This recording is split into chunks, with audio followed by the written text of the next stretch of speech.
Brigitte Lahaie, Sud Radio, le sexe au conseil.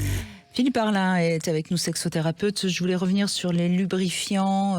C'est important parce qu'on l'été approche. On sait que pendant l'été, il y a souvent beaucoup plus de relations sexuelles et donc de risques d'infection. C'est vrai que lorsqu'on utilise un préservatif, il est important de d'utiliser un lubrifiant. Mais je voulais revenir un peu sur les lubrifiants en règle générale parce que je trouve que c'est souvent nos meilleurs alliés. Même quand on n'en a pas besoin, parce que ça peut donner à un rapport sexuel une autre dimension. Ça peut être, par exemple, tout d'un coup, on a mis beaucoup de lubrifiant et notre partenaire va s'y perdre un petit peu. Ça peut être un petit jeu sexuel également.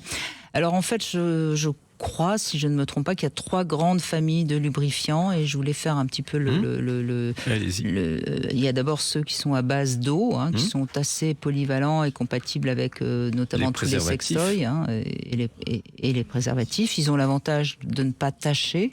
Les lubrifiants à base d'eau, ils sont hypoallergéniques et faciles à nettoyer. En revanche, ils ont un défaut, c'est que ça sèche assez vite et qu'ils sont évidemment inutilisables sous la douche ou dans la baignoire. Alors, ils sont pas par définition hypoallergéniques. Il faut quand même vérifier parce qu'il y a eu dans certains lubrifiants à base d'eau un conservateur qui provoquait des allergies chez certaines personnes. Donc il faut juste vérifier qu'il est bien analergique. Voilà. Mais en tout cas, ils sont compatibles préservatifs.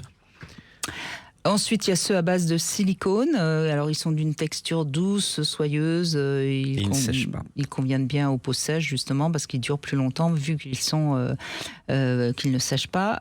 Attention, parce qu'ils sont incompatibles avec les jouets en silicone. Et puis, ils tachent un peu les draps. Ils tachent. Par contre, ils sont compatibles, eux aussi, avec les préservatifs.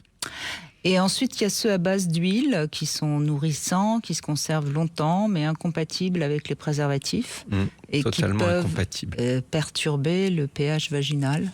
Donc, alors, s'il y a une huile à choisir, l'huile qui va être utilisée parce qu'elle ne perturbe pas le pH vaginal, au contraire, elle peut l'améliorer, c'est l'huile de jojoba.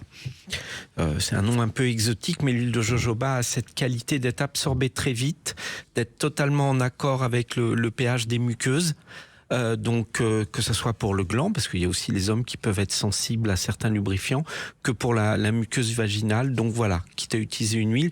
Et vous verrez dans des lubrifiants médicaux, il y a souvent ce type d'huile utilisée. Alors redonnez le nom, parce que je sais que quand jojoba, J-O-J-O-B-A. Jojoba, comme Jojo. Yes. C'est la jujube. Et c'est en bas. C'est de la jujube, c'est de l'huile de jujube. Jojoba. Voilà. Je savais qu'il fallait faire ce sexe conseil avec vous.